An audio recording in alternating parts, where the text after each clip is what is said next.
verify kana at dagko ni Secretary Vince Dizon kani administrator niya dati nga mayo sa Ilocos Norte administrator Eddie Gillian at siyempre yung ating apong Manalon na magbebenepisyo dito sa ating bagong project. Ito po ay binubuksan po natin. Ito ay para naman maipakita natin. Itong project po na ito, nagsimula ito sa termino ko. Natapos din sa termino ko. Ibig sabihin na patunayan natin na maaring gumawa ng magandang flood control na effective. Basta't maayos ang pagpagawa, maayos ang disenyo, maayos ang implementasyon, wala tayong makikitang problema at nakita natin, napakabilis. Ilang buwan ito? 14 months? 14 months. 14 months, zero ito, wala ito. Pero 14 months later, ito na. Meron na tayo. Itong flood control talaga ito. Ang nakalagay dyan, dam. Pero ang tawag dyan, weir. Hindi hinaharang yung tubig kung hindi kinokontrol lamang yung takbo. Kaya kahit malakas ang ulan, kahit mabilis ang tubig sa ilog, ay makokontrol natin, hindi magbabaha sa baba. Bukod pa doon, siyempre, magkabila,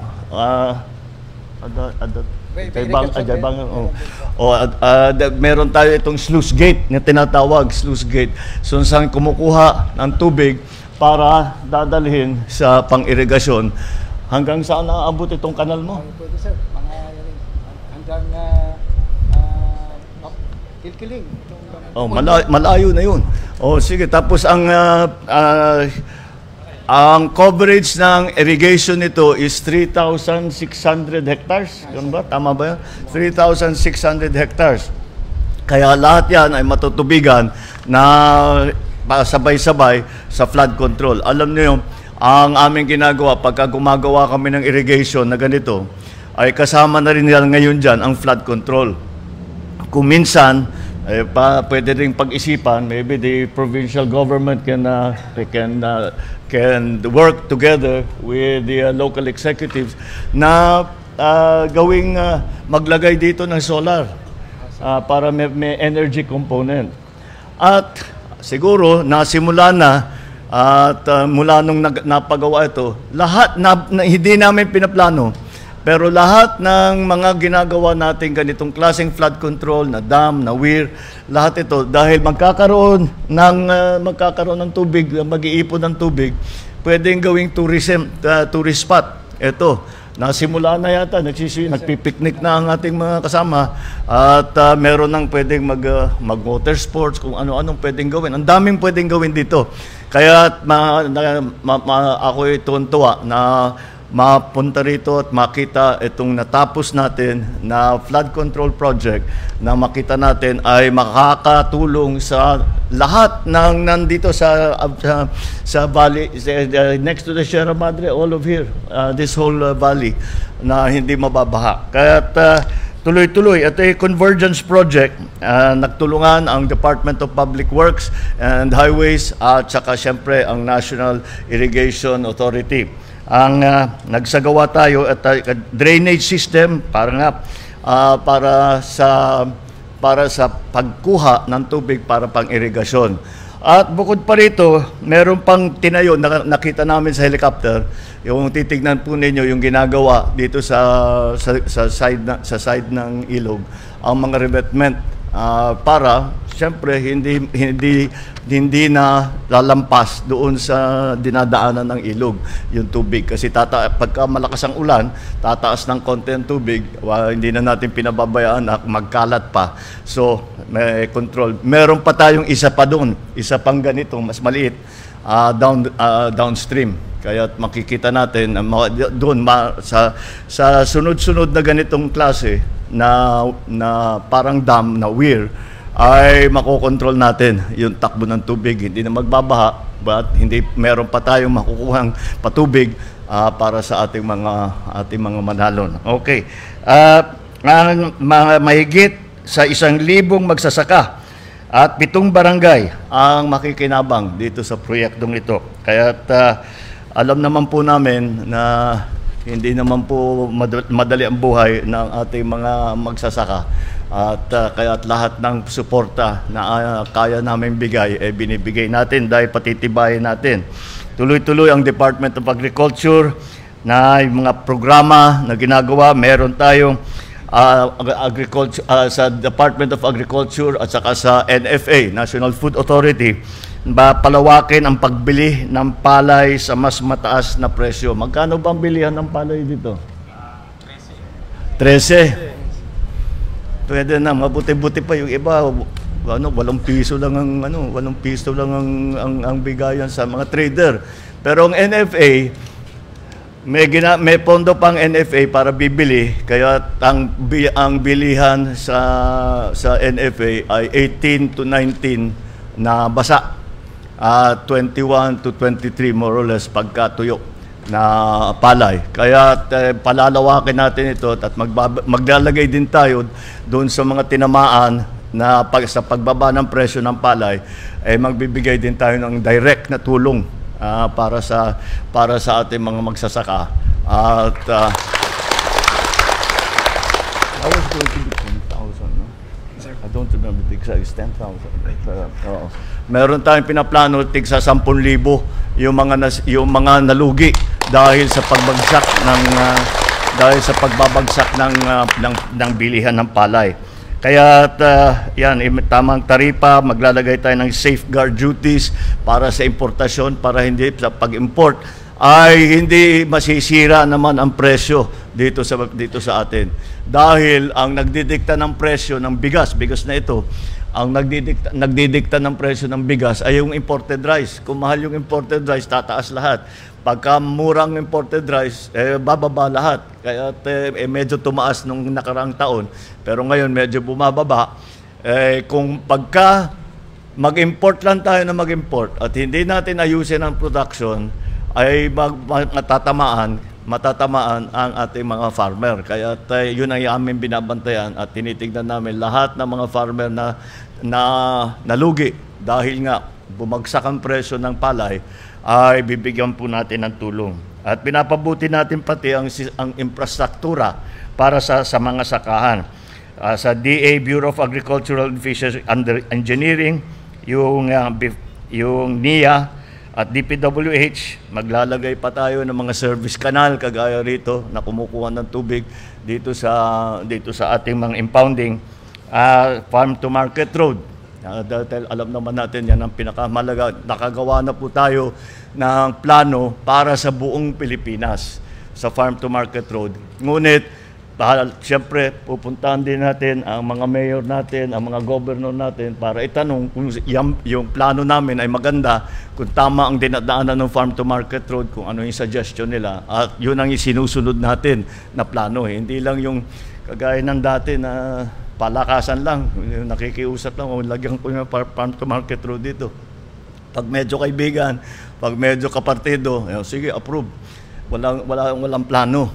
Kung minsan kung saan napupuntang farm to market road na hindi naman nakakatulong sa ating mga magsasaka. Kaya ito inayos na natin, ginawan natin ang sistema para lahat ng ilalagay nating farm to market road ay makakatulong sa mabilis na pagdala ng inyong ani sa ating mga palengke. At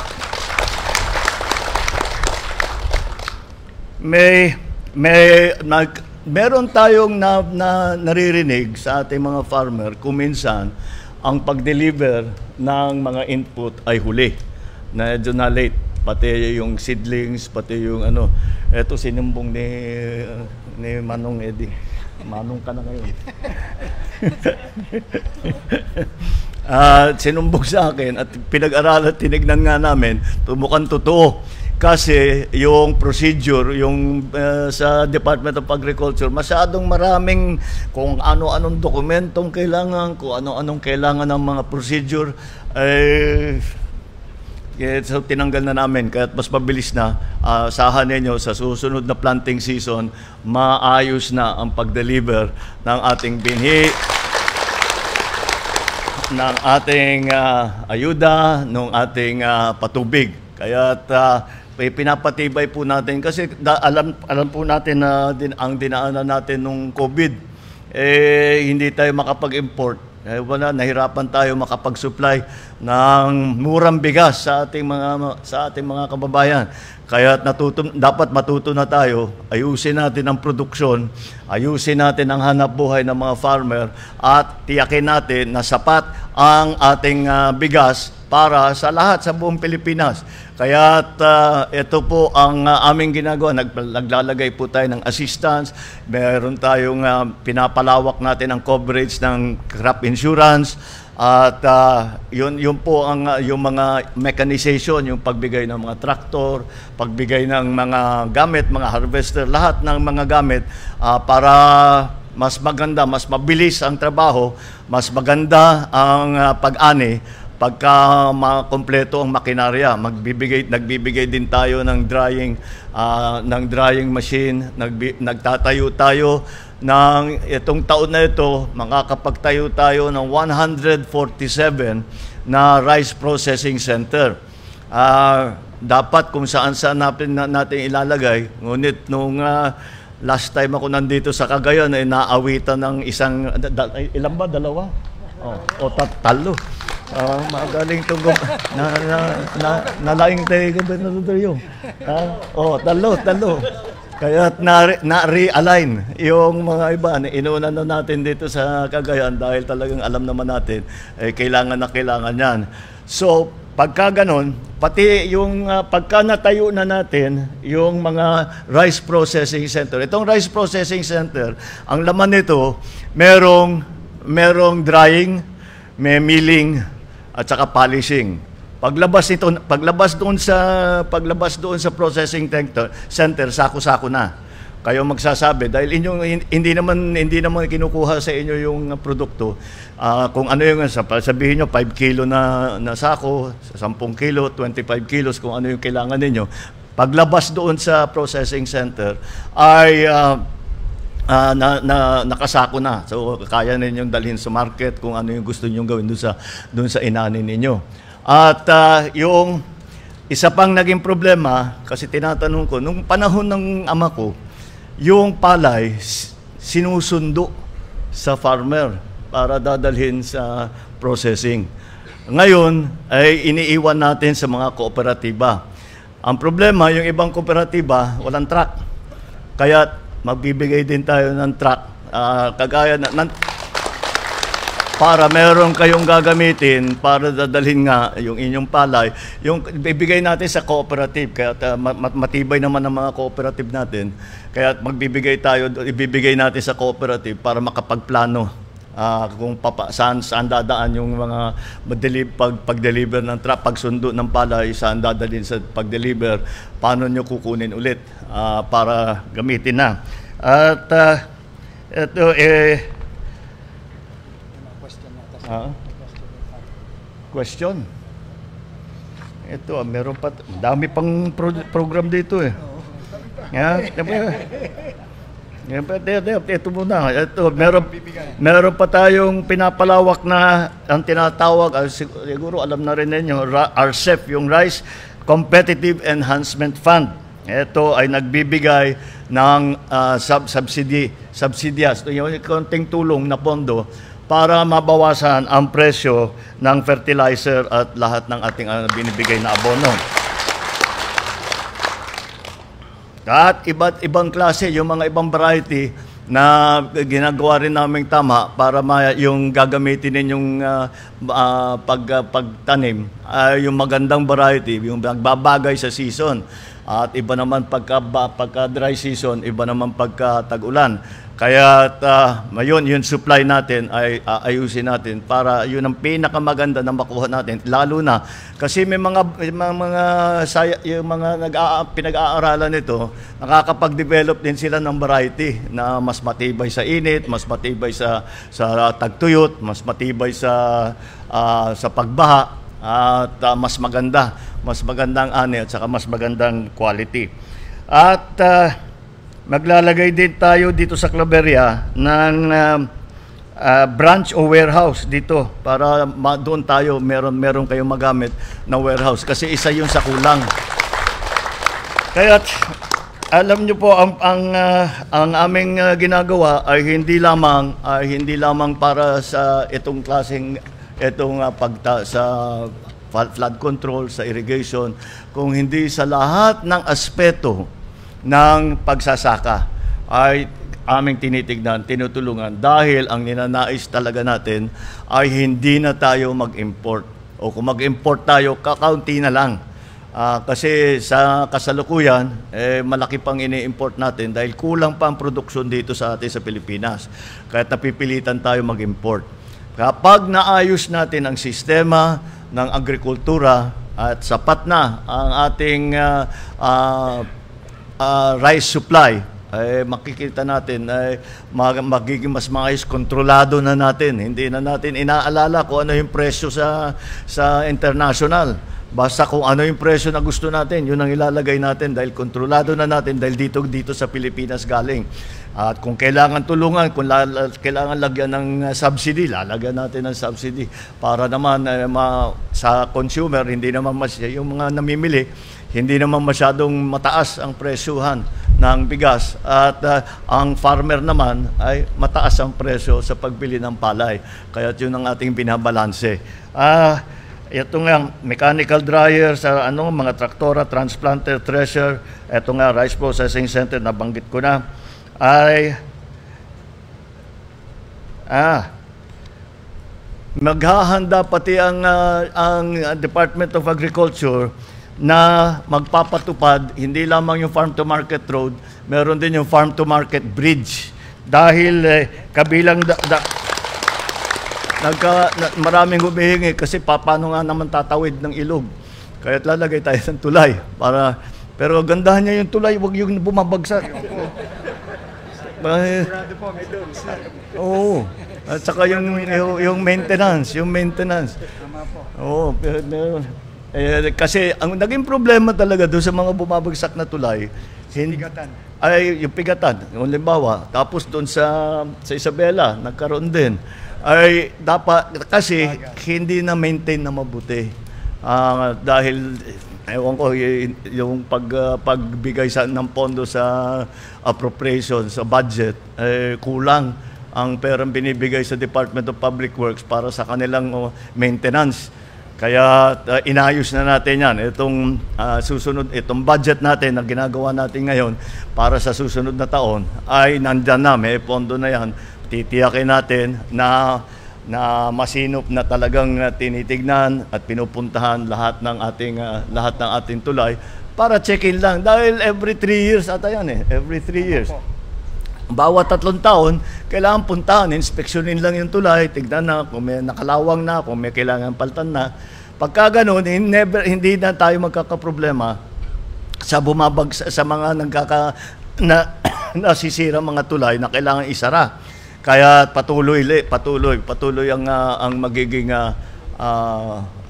traffic at pagdala ng ating mga produkto. Kaya yan po ay ito pa sa yung nabanggit ko sa crop insurance, basta't nakalista sa Registry System for Basic Sectors in Agriculture, yung listahan na hawak ng Department of Agriculture, qualified na mag-enroll sa libreng crop insurance sa PCIC. At kailangan makapag-enroll ang ating mga magsasaka bago matapos o pagkatapos ng pagtanim ng palay para maisama doon sa crop insurance in case baka sakali magkaroon ng bagyo, magkaroon ng baha, masira ang inyong tanim, ay merong crop insurance na may bibigay. So yan po ang mga patuloy na aming ginagawa. Itong farm to market bridges ay ang aming tinitignan ay gagawa tayo ng 300 na tulay sa loob ng 4 na taon, yung farm to market bridge sa buong Pilipinas. Sa ngayon, ang DA at pinag-aaralan kung maisasama ang Barangay Union doon sa ating bridge building program. eto, nandyan na yung mga nandito na pinag-aaralan na rin ng Public Works ang pagsasagawa ng struktura ng mga slope protection para pagka malakas ang ulan o pati pagkadindol ay hindi na tayo magkakaroon ng biktima dahil nabagsakan sa pagguho ng lupa.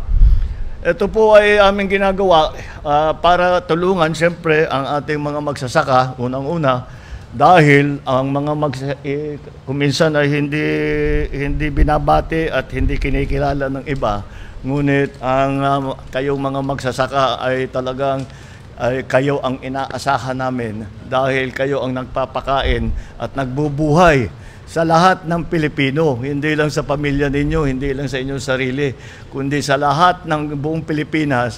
Sa ating mga magsasaka, umaasa ang taong bayan para sapat ang supply ng bigas, supply ng gulay, ng isda, ng karne, ng baboy, ng manok. Lahat po yan ay kailangan po natin ayusin para po tayo tinatawag ay self-sufficient. Ibig sabihin, lahat ng pangangailangan natin na pagkain ay kayang isupply dito pa lang sa Pilipinas, at sana hindi na tayo mag-import, o kung hindi ay babawasan natin ng malaki ang pag-import ng iba't ibang produkto. Kaya yun lang po, at nasisiyahan ako na makita na dapat ipakita natin sa lahat ng mga nagrereklamo na maaari talagang gumawa ng flood control project na maganda, na effective, na mabilis, na nasa budget. Kaya pasasalamatan natin ang Public Works at saka lalo na silang lead agency dito, ang NIA. Kaya sana maging matagumpay lahat itong programa natin para ang ating mga kababayan ay hindi na mag-aalala sa baha, hindi na mag-aalala sa supply ng pagkain, at hindi na mag-aalala sa mga darating na sakuna na mawawalan tayo ng makain, mawawalan tayo ng kahit na anong pangangailangan. Yun po ang ating ginagawa para sa ating mga magsasaka, para po sa ating mga mamamayan. Maraming salamat. Mr. Gnina po. Maraming salamat po, Pangulo. May mga katanungan po ba tayo? Mahaba na yun. Okay, so meron pa rin po mga ibang katanungan po para sa inyo. Tatawa. Ada dito. Mahal na Pangulo, maaari po bang matugtugan po yung mga flood control natin dito para Tapos na ba yun? Nakita ko. Para maprotektahan ng mga bukirin namin, mahal na Pangulo. Hindi pa tapos yung flood, yung revetment, yung slope protection dito. Hindi slope protection, yung parang dike. Kung makita ninyo, kung bababa kayo, nakita ko sa helicopter eh. Hindi pa tapos. Tatapusin yan hanggang sa dulo. Kukumpletuhin. Maraming salamat po, mahal na Pangulo. Okay. Sino pa po ang magtatanong? Isang mapagpalang araw po, morning. na mahal na yung Pangulo. Kasama na po ang ating Secretary ng DPWH, Apo Engineer Eddie Guillen, kay Lian Ming mga yayat, iti Lia Claveria, niya po Gobernador, ken dagiti inna, ti Karuba nga Ili. Nasabi nyo na lahat yung mga kailangan ng mga magsasaka. At umaasa kami, lalong-lalo na naibigay nyo na yung imbakan ng tubig sa aming barangay. At sana umaasa kami na mapabuti pa yung mga daluyan o kaya service canal ng aming mga palayan para hindi naman masayang yung ating mga tubig. At nakasubaybay ako sa mga pinupuntahan nyo na talaga kahit kompleto ang sensya, teknolohiya, binhi, yung mga pataba, kung walang tubig, wala ring mangyayari. Kaya wala na kaming may sambit sa hanay ng mga magsasaka, mahal na Pangulo. Taos puso naming ibibigay ang walang katapat na salita ng pasasalamat sa inyong lahat. Salamat po. Meron pa po bang magtatanong? Kung minsan nahihiya ako sa inyo, nagpapasalamat kayo sa akin. Ako nagpapasalamat sa inyo sa ginagawa. Napakahirap. Dapat kilalanin ang sakripisyo ninyo dahil nung governor ako sa Ilocos Norte, nakita ko yung buhay ng Manalo, napakahirap. Kaya kailangan natin pag-aangin lang ng konti at mas maganda naman ang kita ng ating mas maganda naman ang hanap buhay.